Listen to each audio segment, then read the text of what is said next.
this idea that we can let people see on a real-time basis gunfire that's happening that they otherwise wouldn't be aware of 80 to 90% of the time is a game changer. It's a game changer in terms of kind of real-time response, as well as in the aggregate where you can begin to see patterns. And then based on, temporal analysis or time analysis along with location analysis, being able to see where the hotspots are, and again, apply your limited resources more intelligently and not be wasteful in that.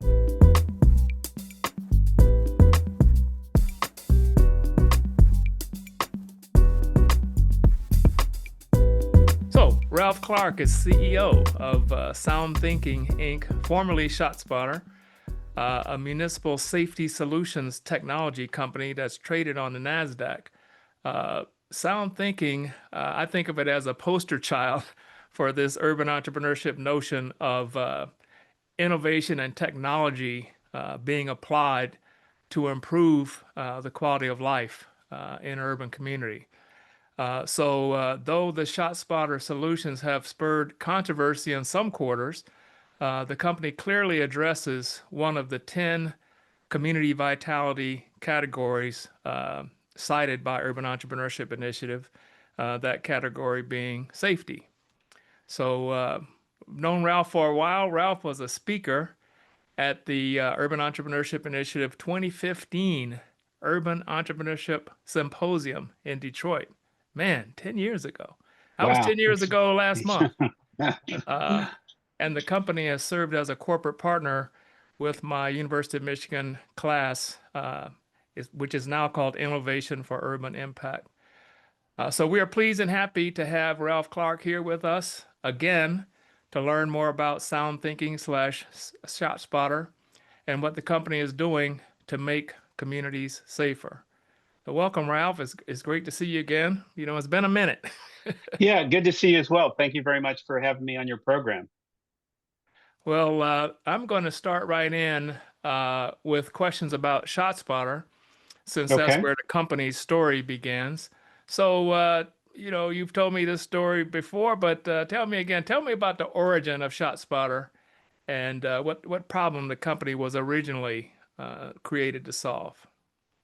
Yeah, so the inspiration from the company clearly comes from our founder, Dr. Bob Schoen, who is a brilliant mathematician and physicist that worked at the Stanford Research Institute, or also known as SRI. And he had been known as the father of using math to figure out the epicenter of things like earthquakes, Soviet Union missile testing, and the like.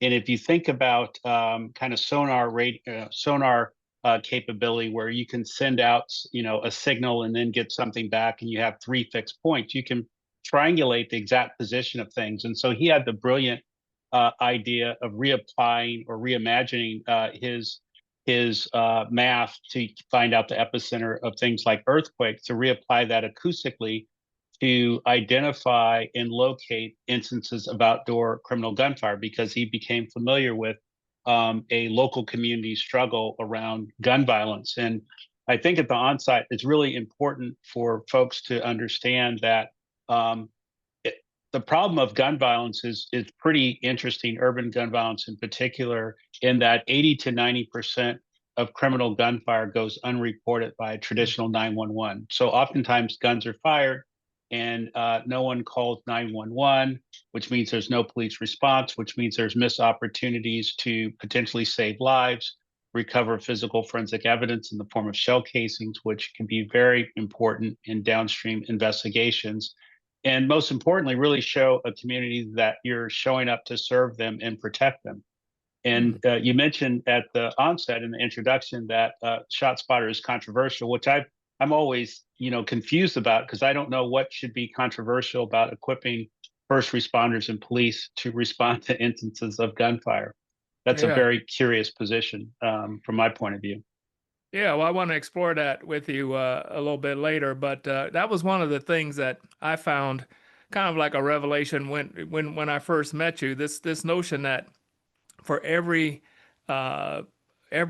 gunfire incident where somebody is injured, there's a bunch more where it doesn't get reported or nothing happens, and if you can identify where the gunfire is coming from, you can focus more on those areas and prevent a lot of bad things happening. So, as I say, that was a revelation to me. But how did you get involved with ShotSpotter? So I got a call from a headhunter back in 2010. I had been the CEO of another company called Guardian Edge, which was acquired by Symantec. And so my name kind of popped up on a screen. And so I got this call from a headhunter.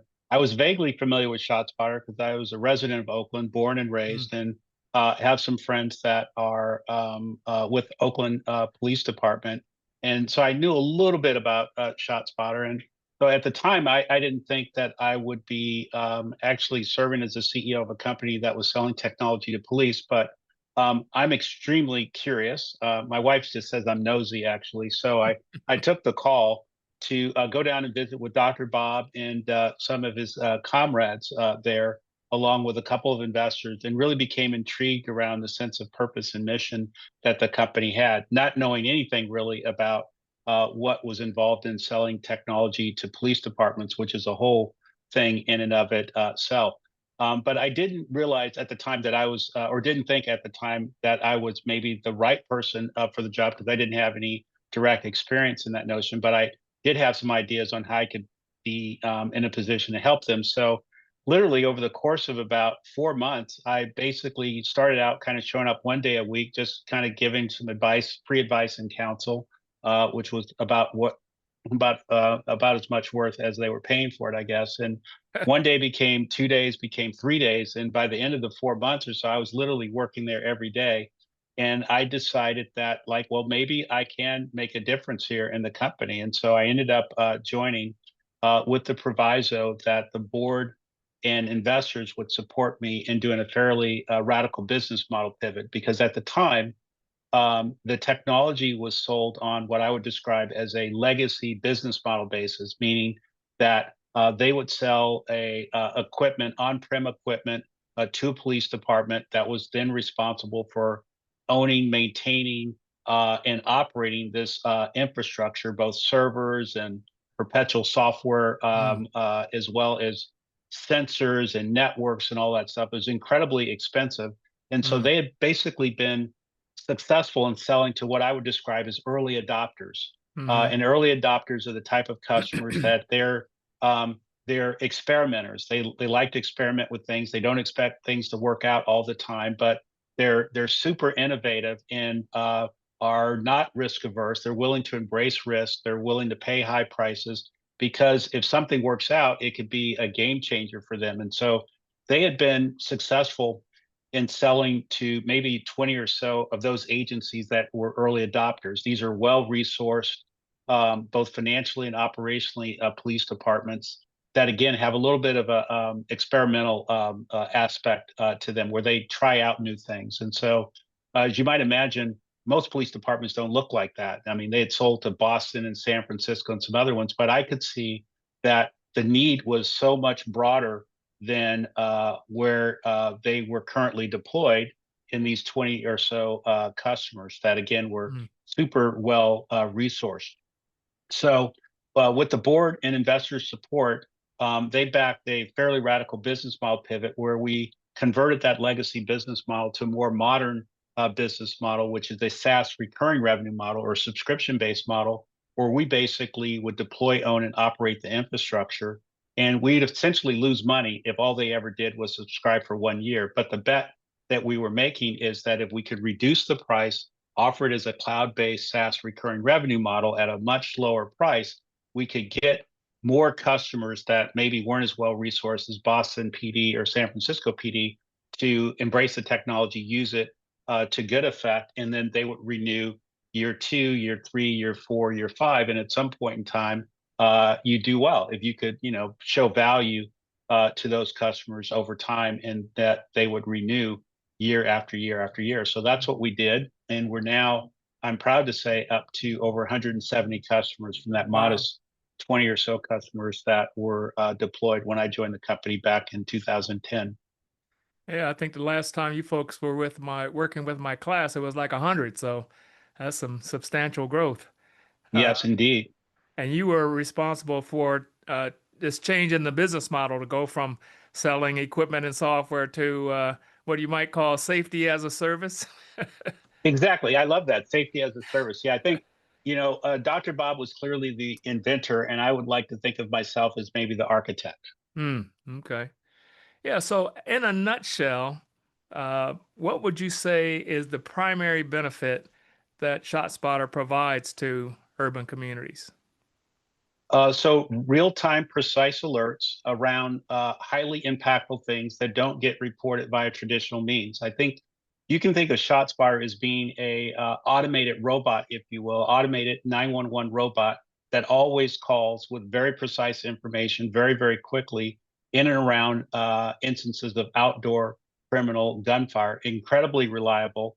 We're not going to guess on whether or not someone else is going to call. We're not concerned about retribution.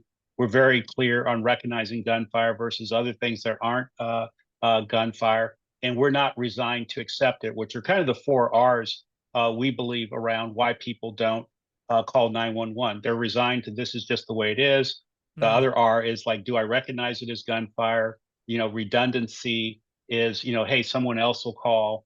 And then retribution is a very real consequence for in the minds of a lot of folks that say, hey, look, I just don't want to get involved and have the cop basically showing up to my door and these criminals know that maybe I'm the one calling. So those mm, four R's result in, again, 80 to 90% of gunfire going unreported. And what we know about gunfire is that it's hyper local. It's happening in very finite areas of a city, even in a community or neighborhood. It's perpetrated, frankly, by very, very few people. So this is very much a Pareto issue. I would describe it as like, 1% causing 80% of the harm. And these are serial trigger pullers oftentimes. Most gunfire doesn't result in someone being shot and killed. There's a lot of gunfire that maybe looks on the surface as fairly innocent, if you will. Hey, it didn't mm, hit anything, so what's the big deal? Well, the big deal is that maybe it's just stupid luck or unluck or being unlucky around missing the target. I mean, it could be mm, a matter of inches between a homicide and what looks like a casual, quote unquote, stop sign shooting, if mm, you will. So it's really important that police respond to those events because every now and then there are, unfortunately, gunshot wound victims that are potentially bleeding out. And if no one calls, it could be the difference between life and death. mm, Again, recovering of physical forensic evidence. And so when they take these, the ballistic information or ballistic content of shell casings and bullets and the like, they can essentially run it through what's known as the NIBIN program, which is almost like a fingerprinting of the mm, casing that can tie a gun. And if you get enough of those data points, you can see how a specific crime gun can move from this point A to point B to point C. And then when you combine that with other intel, you're more quickly able to identify potentially who that serial shooter is and mm, stop that person from potentially harming someone down the road. I'd like to say that, today's stop sign shooting is next week's homicide. So if you mm, can have an intervention before the homicide happens, that's how you save lives and engage in kind of preventative mm, intervention. mm. Who within these communities uh, is the customer? Who are you selling to in these communities? So the buying center is definitely the police department. They're the primary user. They're also the what I would describe as the buying center.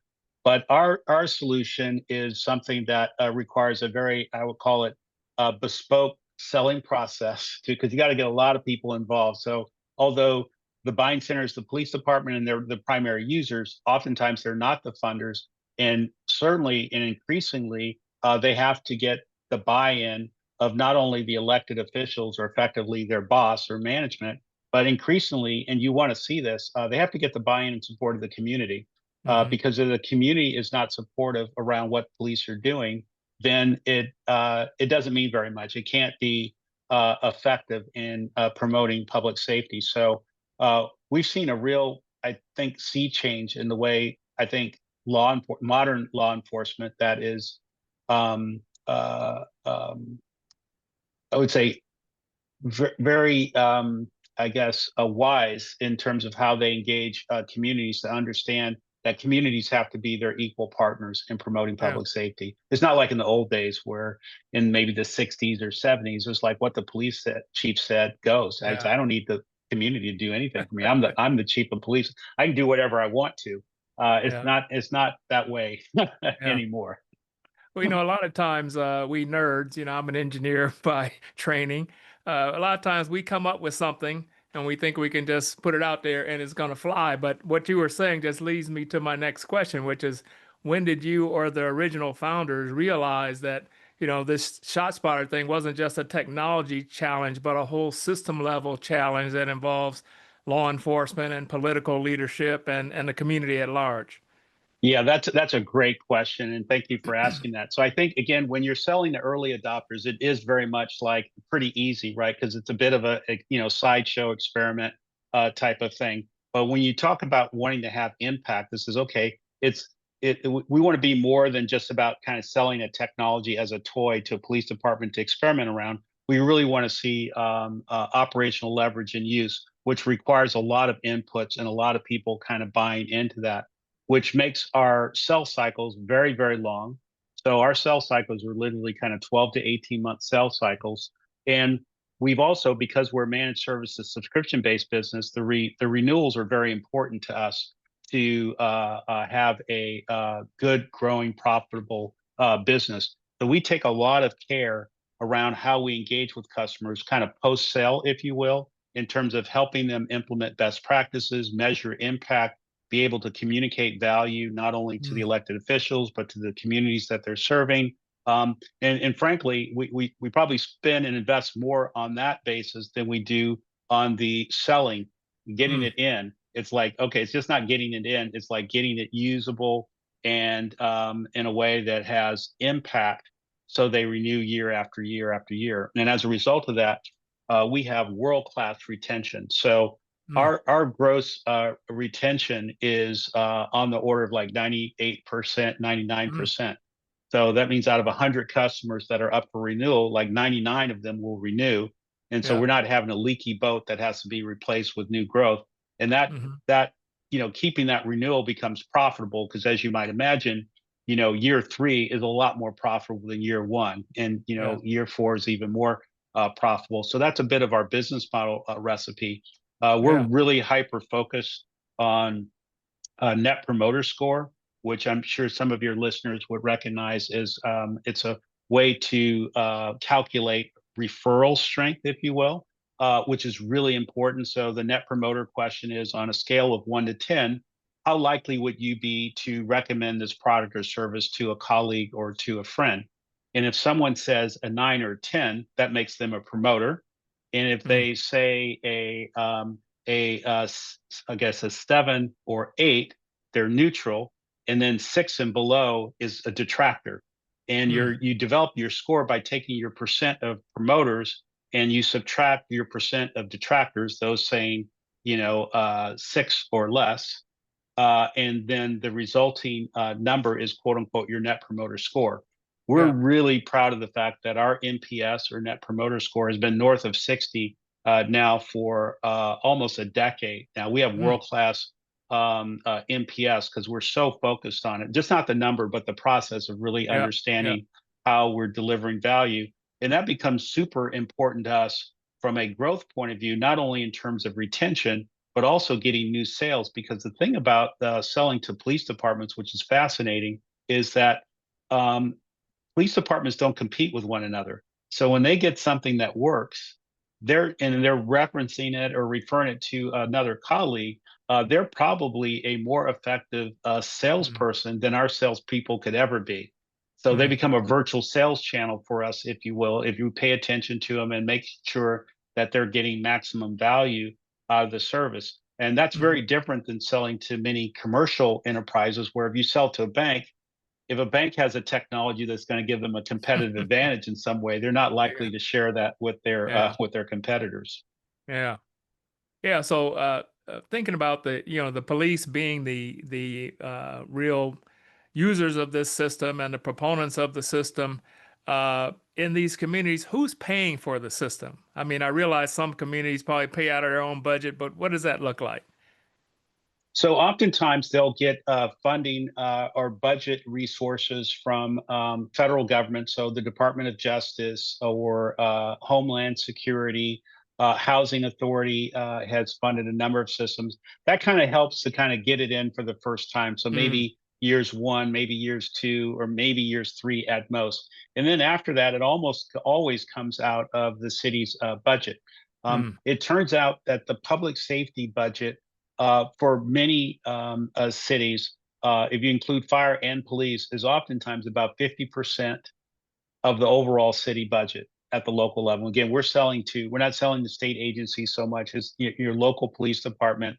So them along with fire is probably 50% of a city's budget. And then the vast majority, at least in police, less so than for fire, because they have a lot of equipment costs because of the nature of their work. But in policing, a lot of their budget is spent on headcount, boots on the ground, if you will.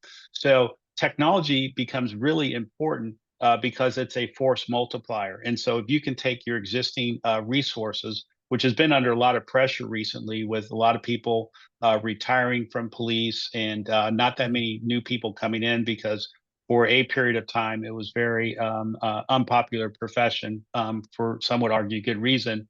Um, Technology is a real game changer. It kind of bridges the gap.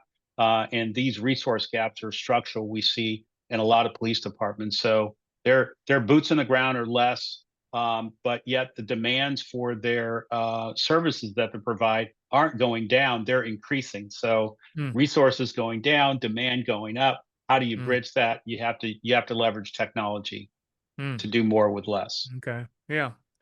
Um, so I know you have a lot of evidence and a lot of data about, what's happened with the impact of these systems over the years. How would you summarize what the impact of ShotSpotter has been in the communities that it serves?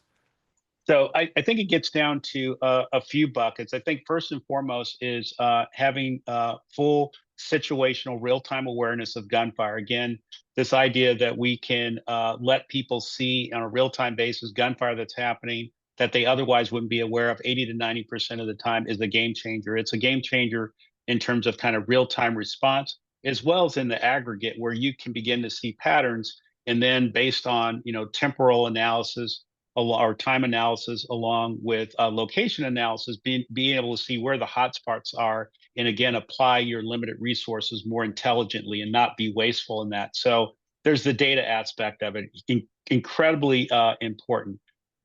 There's certainly the speed of response because again, you're getting these real-time alerts in 30 to 45 seconds of the trigger being pulled, being able to get police and first responders to these scenes quickly and in a measurable way, and they can compare it. This is, hey, look, when I respond to my typical 911 call, it takes 3 minutes or 4 minutes. With the ShotSpotter alert, it might take a minute and a half or 2 minutes. And there's oftentimes, a 1 to 3 to as many as 4 or 5 minute differential between a ShotSpotter alert and a traditional 911 call. And Mm, that window can be the difference between life and death when you are encountering that gunshot wound victim. So that's speed of response, very important. Saving lives, very important. I think these are line of sight attributes or value attributes that we can definitely hang our hat on. And again, just the overall awareness of communities seeing police respond, because what we know about gun violence is, the rare times it happens in affluent communities, there's no question about police response. It's presumed that police, of course, they're going to respond. I got to tell you yeah. what, if they don't respond, it's going to be hell to pay. People don't even call 911. They're going to call the mayor's office because they're Mm, friends with the mayor or they have friends. Like for our most vulnerable communities, under resourced, under invested in communities, they don't have that kind of power. And so it's really from a equity point of view, I think is incredibly important to demand and hold police accountable to responding to these incidents when communities are clearly in need of a police response. I mean, someone is firing a gun in these communities is unacceptable. So that community engagement response is incredibly important. When you start going out from there, there are other very big value drivers, but then it gets to be a little bit complex about who gets the credit for the value, right? And mm, so you say that, oh, I saw violent crime go down 30%. Is that ShotSpotter? Of course, it isn't ShotSpotter by itself. We'd like to believe that we can contribute to that, but that's ShotSpotter. That's the police department. That's how they engage the community. It might be other technologies too. I mean, LPR, et cetera. But Mm, what we want to see, or what we like to believe, is that we're playing a part of that role. And what we want to see is an agency that adopts our technology, that they have a holistic view about how to better respond to violent crime, and then hopefully be able to drive the impact on it. We can't take direct credit for that, whereas we can take direct credit for alerting them to the 90% of gunfire that they otherwise wouldn't be alerted to, improving their response, helping them save lives, mhm, and again, enjoying the community goodwill as a result of being more responsive. mm. Okay. Well, turn to think about the execution of these systems. You alluded to when we first started talking, being impressed with Detroit's deployment of ShotSpotter. But in general, what would you say an effective, responsible implementation of ShotSpotter in a community looks like? You know, going from signing a contract to community readiness. Brilliant. So I think a few things. First, I think it's really important that people are very clear about why it is they're deploying ShotSpotter, both with the internally in the department. I think what we'd like to see in a kickoff meeting, even before we install the first sensor, is that we want to have that chief or deputy chief that is our sponsor, if you will, in the department, make it very clear to the department, here's why we are implementing this technology. Here's our expectations of what it's going to do for us. That's the first thing. Be very clear and transparent, and get everyone aligned on what it is there to do.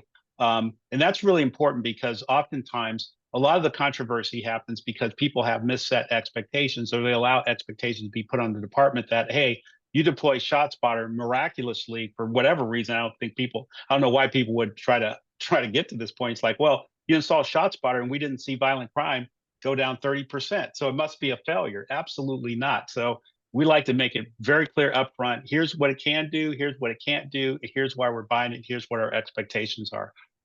First thing. Second thing is, we want to see departments implement best practices and policies. So things like, okay, we're going to respond to ShotSpotter alerts. If we don't encounter a perpetrator or see a victim, we're going to spend some amount of time. If we're not getting called on other 911 calls or dispatches, we're going to look for physical forensic evidence, and we're going to be very intentional about that and collecting that. And that's a big philosophy change in departments sometimes, because a lot of times people in police departments, I don't know if you've ever watched The Wire or anything like that. It's like people don't get promoted for investigating what looks like a stop sign shooting. They Yeah, want to investigate the homicide. yeah, And yeah. what we have to say is like, no, you investigate the stop sign shooting to prevent the homicide, but institutionally, like, and you just have to figure out how people are rewarded and what incentives are. There's not a lot of incentive to say, hey, I'm going to get out of my patrol car, I'm going to look for a shell casing, I'm going to get the shell casing, I'm going to put it in Niven, I'm going to do the work to connect the dots of this shell casing with that other shell casing we found next week. I'm going to interview witnesses. And the whole thing is like, well, there's no victim here. Well, Hmm. maybe there's a victim of the neighborhood or whatever. So you have to investigate. So we really like to see agencies be intentional about responding to gunfire, investigating gunfire, i.e., talking to witnesses, collecting shell casings, and the like.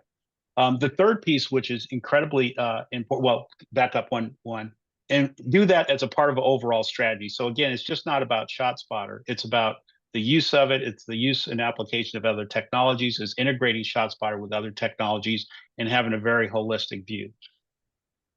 Then there's the community aspect. I think being more transparent with the communities around the data that you're capturing and the instances of gunfire, and why we're not getting more than 10% of the calls or 20% of the calls, and helping them understand that they have a role to play in their own public safety, and being engaged and having them buy into what the police department doing is incredibly important. And communicating that over and over again. I don't think you can under communicate that. And that's a bit of a challenge for a lot of police departments, because I think more of the old school police departments have a very I would say, guarded philosophy about like how they move and how they operate or things. It's very interesting. I think some of the more modern, effective leaders in policing are understanding that in this day and age, based on institutional trust or lack of institutional trust, it's really important that they open up the kimono, so to speak, and invite people to come in and be, again, collaborative partners with them on creating public safety. And it takes a really secure leader Hmm. to be able to ask for help for the Yeah. community. It's funny you mentioned The Wire because a lot of people don't believe. My wife doesn't believe. It's one of her favorite shows, and her brother and whatnot. I didn't see it until this year for the first time, and so Wow. I've watched the series twice now, right?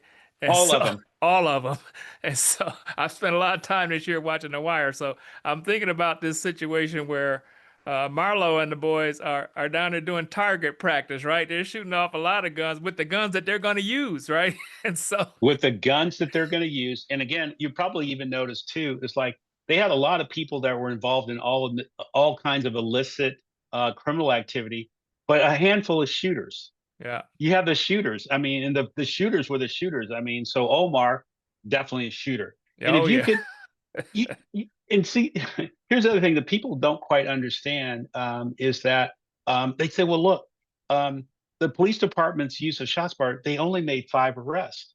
And I go, like people should just be a little bit more introspective and say, well, like, what does that mean? What is 5 a good number? Is it a bad number?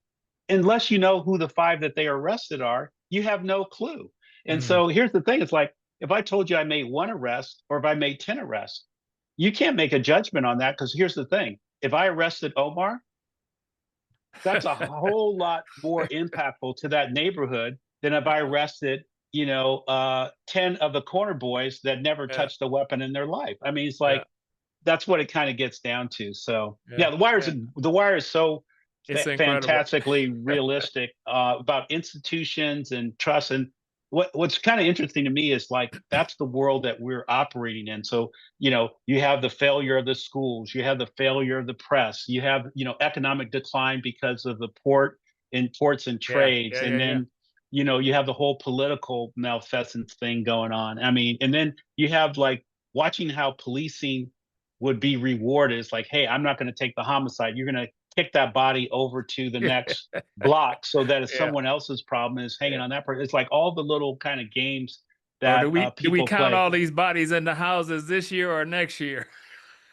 Yes, because my boss is trying to get reelected. Yeah, Okay, and if he or she gets reelected, then I get promoted to commander. I mean, it's just like it's yeah. it's so complex and so fun. But at the end of the day, knowing that you're making a difference and saving a life, and if I get a chance, I need to tell you this personal story. I think since we last met, because I have a real life story of a really good friend. I talked about the fact that when I first joined the company, I knew some people on OPD.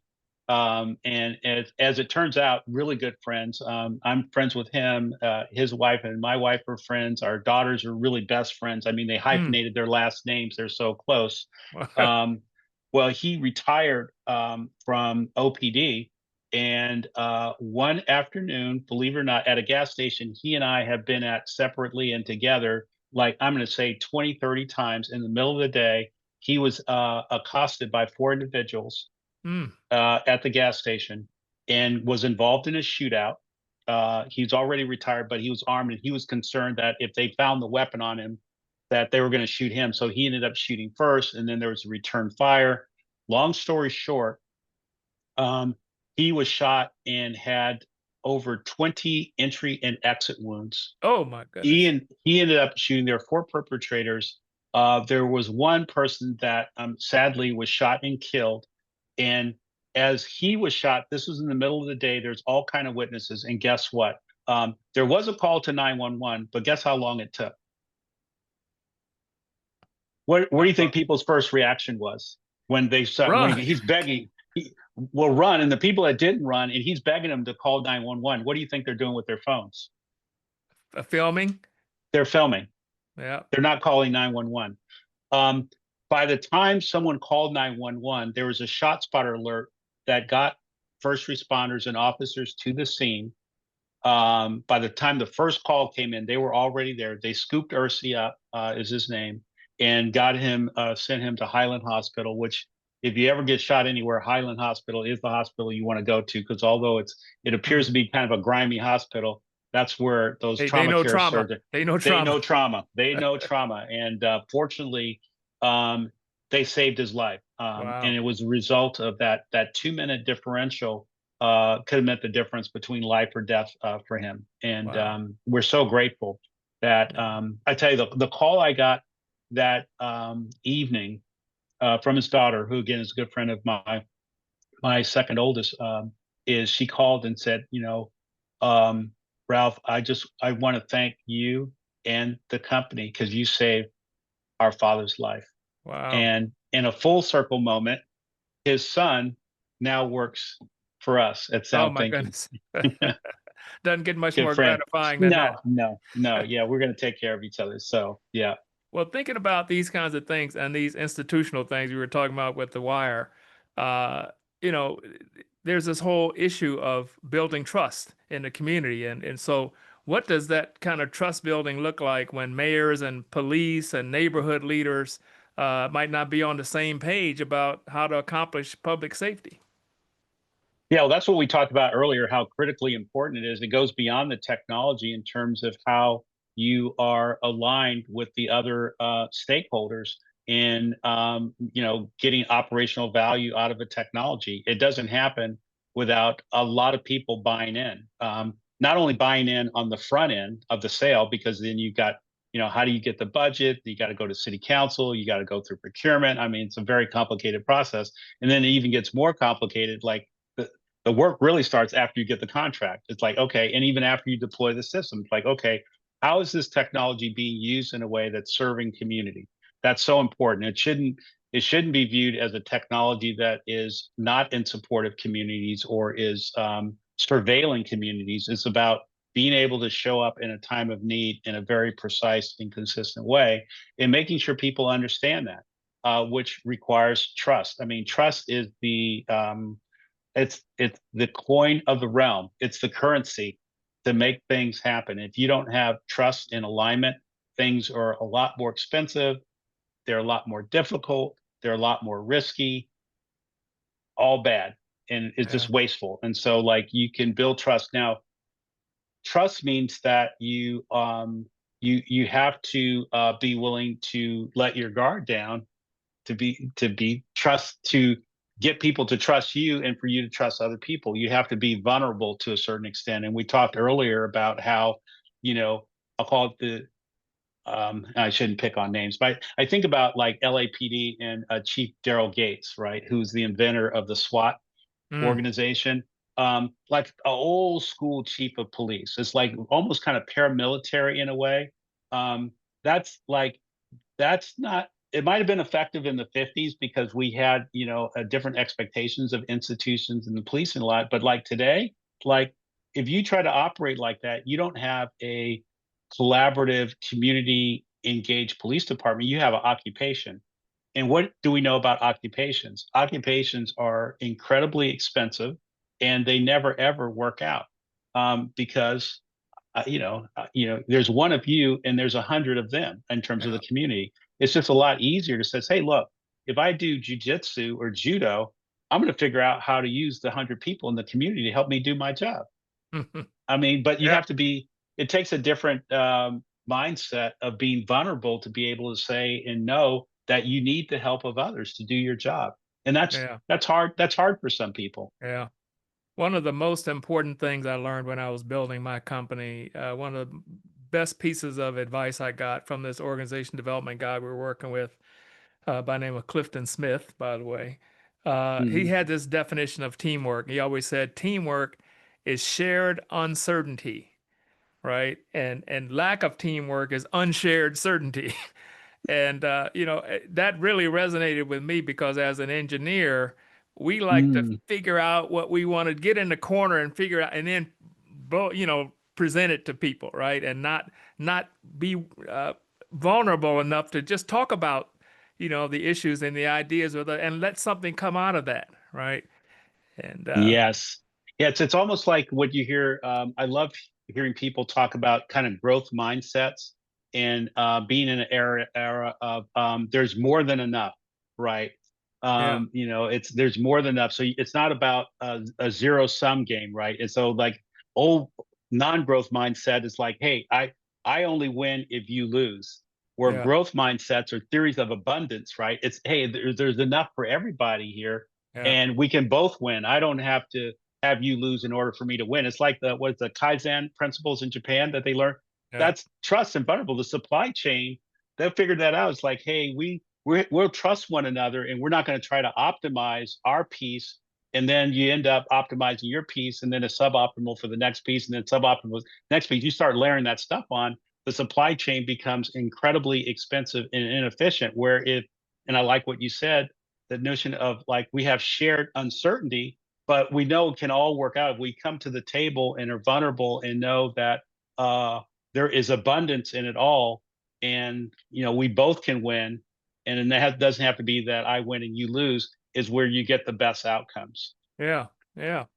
Well, uh,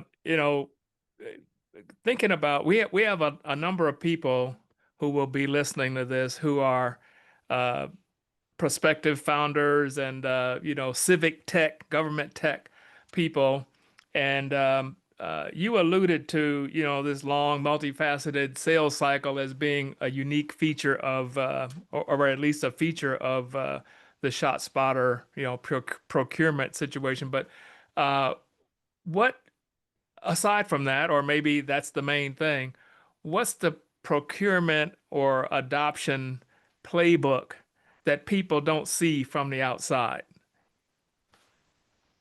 Hmm. So you clearly have to identify a need. A city or police department has to view that they have a problem with gunfire, and then they have to decide that they want to do something about it. Um, there is oftentimes I'll call it kind of technical education, if you will. So it's like, okay, like we talked earlier about early adopters, or uh, they're willing to embrace risk as you kind of cross the chasm to early from early adopters over to the early majority, even the late majority, they become a lot more price sensitive and they become a lot more risk averse. So they have to have proof points to know that, like, okay, if I do this thing, it's going to work out. It's not going to blow up on me. And the thing about technology and IT projects, a lot of times they don't work out. So Mhm. this is where the referenceability and the NPS becomes very important. It's like, oh, okay, I see that this agency did it, this agency did it, that agency did it. Nobody got fired. It all worked out. They got good results. Okay, my feeling about the risk has come down. I understand technically how it works. I have to figure out whose buy-in I need to get along with that, and that's a collaborative exercise that we have with the buying center, which becomes very interesting too because it's very delicate because a lot of times, police departments are going to want to say, "Hey, look, I don't want you." There, sometimes they won't encourage you to be reaching out directly to city council. Like, I don't want you doing that because I don't want. I want a little be. I want to be a little bit more in control, type of thing. So you have to figure out that kind of dance, like how you can, work with and help someone appreciate that. It's 1 + 1 = 3 by having a kind of multi-pronged, approach to educate others and bring them on side too. Because more people you can say, they get educated and understand what the technology can do. There's that. Oftentimes in these dealing with, I'll call it kind of public enterprise solution sales, you have to go through very formal, regulated, compliance-oriented procurement processes, right? It can include something called RFP, which I'm sure many of your Yeah, viewers are familiar with, request for proposal, because they have to open it up and have some, promote fair competition or whatever. In our case with ShotSpotter, oftentimes we bypass the RFP because we're such a unique technology. mm, It can be quote unquote sole source, but yeah, then yeah, you got to put together the documentation to justify the sole source. And yeah, again, make sure you don't trip anybody up in the process because you have all these players in the city. You kind of step outside the police department and you work with procurement. These are funny people. And what they're optimized to do from a bureaucratic point of view is making sure that all of the ticks are Yeah. tied off and the T's are, crossed and the I's are dotted. And they're very, very compliance oriented, which is very important. But you have to worry about that. So that has its own set of energies. Sole source or RFP. Oftentimes there's multiple readings that Mm. take place. So it's got to, again, in the process of having very fair, objective, transparent processes, they're not going to sign off on one reading. You got to have two readings. And then, of course, and a lot of times cities, people get to show up and offer their opinions on things that, may not be as, I think, as informed as they probably should be around the technology, but they'll have a lot of opinions about things. So you have to kind of work through that and kind of figure out Mm. like who can you get to educate it so that they can advocate for you. And that, again, this is all before you get to the signing of the contract. And then once you sign the contract, then you got to do the deployment piece for us. You got to stand up the system. You got to come in with training. You got to come in with best practices. You have to figure out how to delicately connect the police department oftentimes with the community, Mhm. because again, it's not successful unless the community buys in, and it's not obvious to all police departments how important that is. So we have to delicately figure that out. And then there's the process of using it and not being um, closed about saying how you're going to use it. I think people love statistics, and I think we have to encourage our customers to say, "Hey, you got to get out in front of this thing and really." It's not like you're advertising per se, but I think people are going to hold you accountable. Says, "Hey, look, we gave you $500,000 for this thing. What is it doing? Yeah. Tell me about it. Like, Yeah. how often are you getting to these scenes? Tell me about the underreporting shell casings you're collected. Help us understand why that's important. Why two arrests is a big deal, right?" Mm. And Mhm. people, a lot of times, police departments, they're so.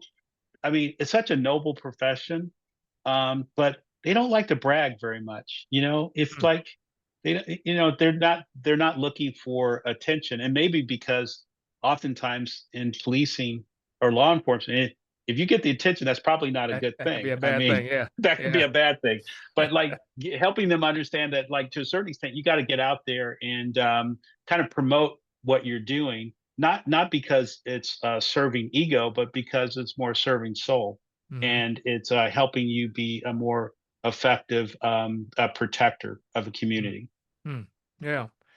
So, turning to some of the lessons and some of the stuff we were talking about before, what would you say is the most meaningful criticism the company has received, and what changed as a result of that?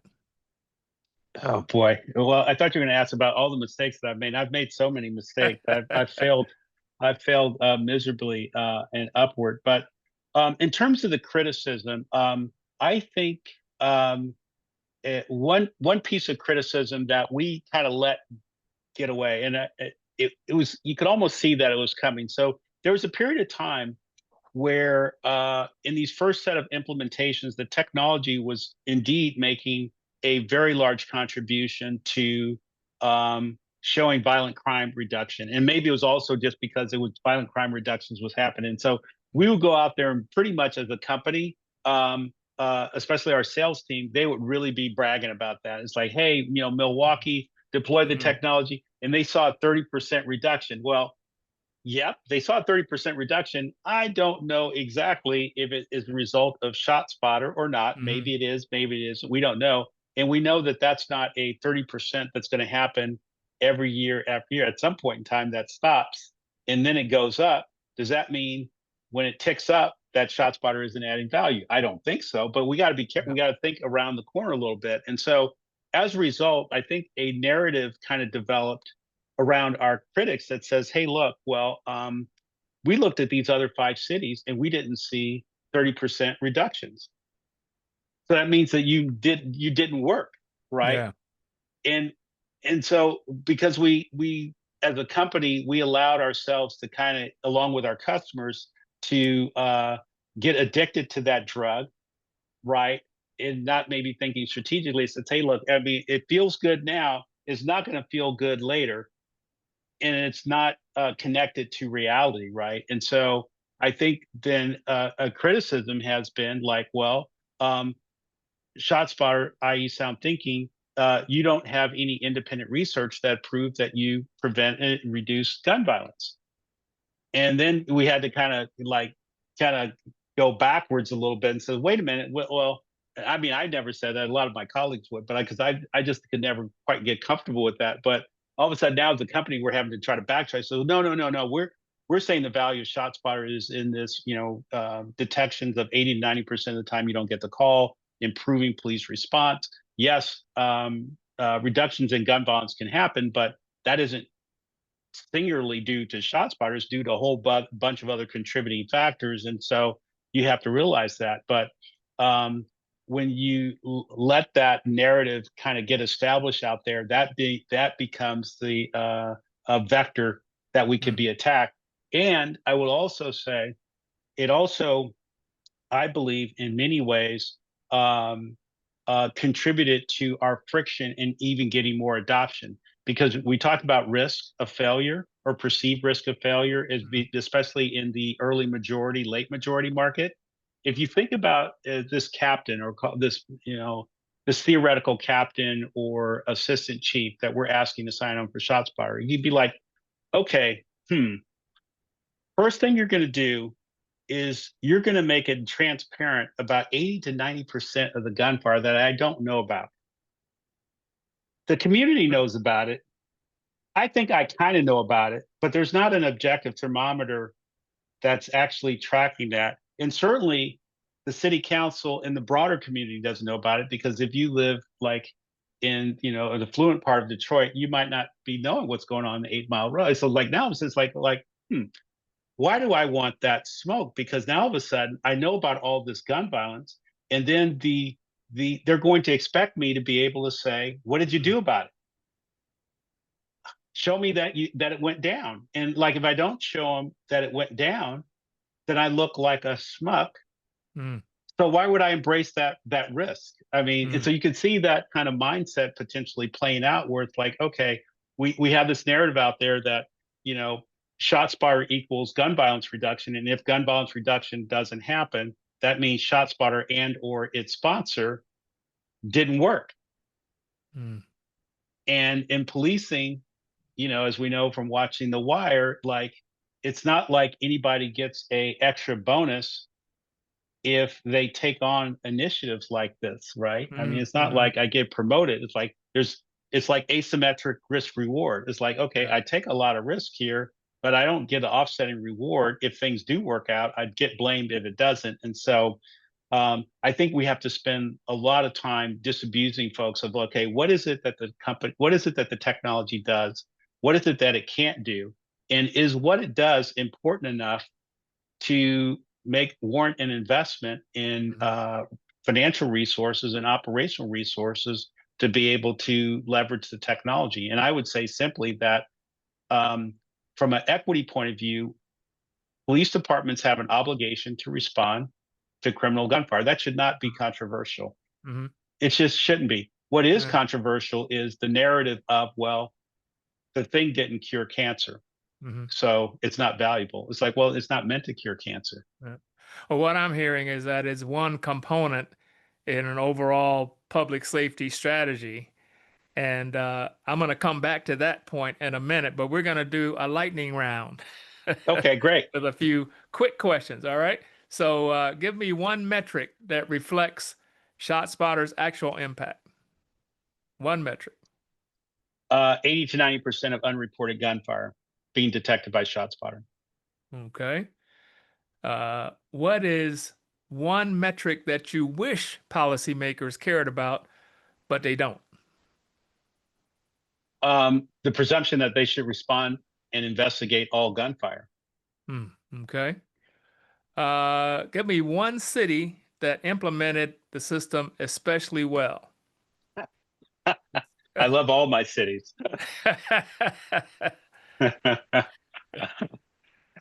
Well, my I'm answer. sitting in Detroit.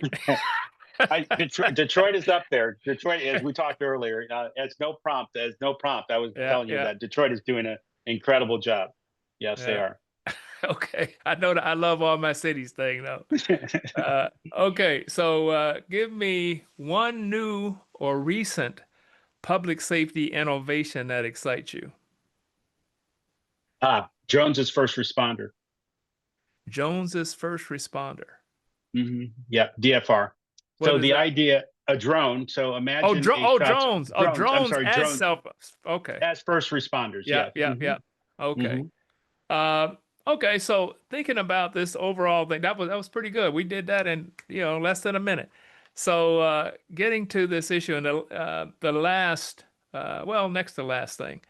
Um, we talked about this. I mentioned this overall public safety strategy, and I know that with the change from ShotSpotter to SoundThinking, you're positioning the company more broadly as a provider of public safety technology solutions. So, what motivated that change, and what new product lines and technologies has that change produced so far? Yeah, so we're all about having impact, and I think we're really proud of the impact that we're making with ShotSpotter now across 170 cities. We felt there were opportunities to have impact beyond those cities that just happen to embrace ShotSpotter. So we've been pretty intentional about strategically adding on to a safety smart platform, a set of integrated solutions that all kind of work together and collaborate. And the thread that ties them all together, you can think of it as like as in the case with ShotSpotter, is like how you can develop, as an engineer, you'll appreciate this. How do we develop signal out of noise? That's what it's about. So in the case of ShotSpotter, the signal out of noise is gunfire and not being, dealing with all the other stuff that's out there, the ambient noise, other impulsive noises. We've got a really amazing AI tool. You can think of it as like a co-pilot for police. That is a database of records and documents that we're now overlaying with generative AI and large language models to help connect the dots of incidents to individuals to places to times or whatever. That's Mm, accelerating investigations. We're pretty excited about. We bought a weapons detection technology tech company. So as ShotSpotter does the pop, boom, or bang after a gun's been fired, this detects the physical presence of weapons before it's fired.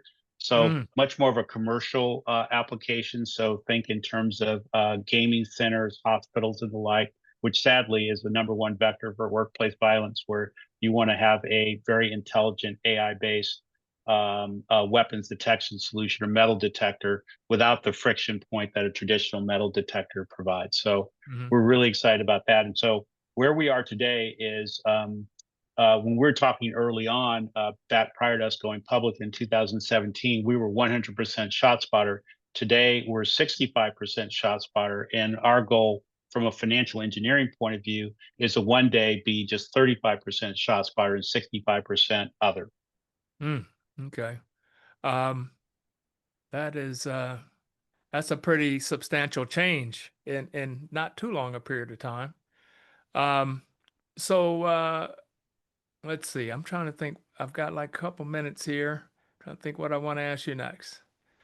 So if you could redesign one part of the public safety ecosystem from scratch, uh, policy, funding, procurement, partnerships, uh, what lever would you pull first? What would you redesign?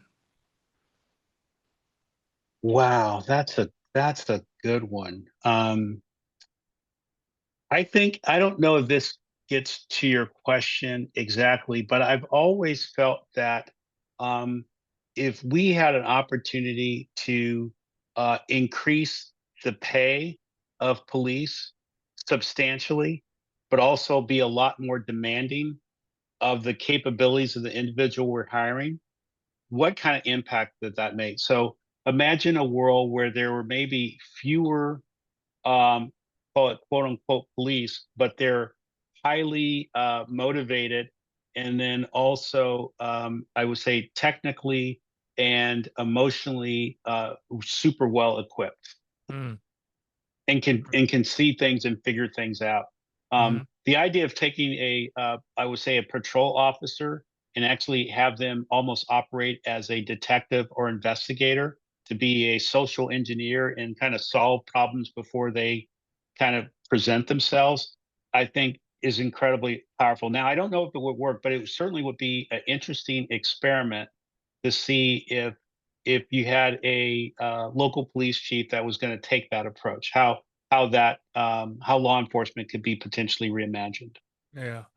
Well, clearly, technology would have to play a big role in that kind of a approach. Hmm. Um, so, last question, and this is related to the community. If an entrepreneur or a community leader wants to contribute to making their own community safer this year, what is one practical step that you can recommend that they take, like right now, like this week? Yeah, so I think it doesn't have to be an entrepreneurial idea or business, but I think if you want to have an impact on public safety, I think you should get to know your police department, not on a buddy basis, but like really to make them accountable to the needs of your community. Hmm. Like show up and demand that that police are showing up to serve you and serve your community. All Great. right. All right. Well, Thanks good so seeing you, much. sir. All right. Take care. Good night. All All right. right.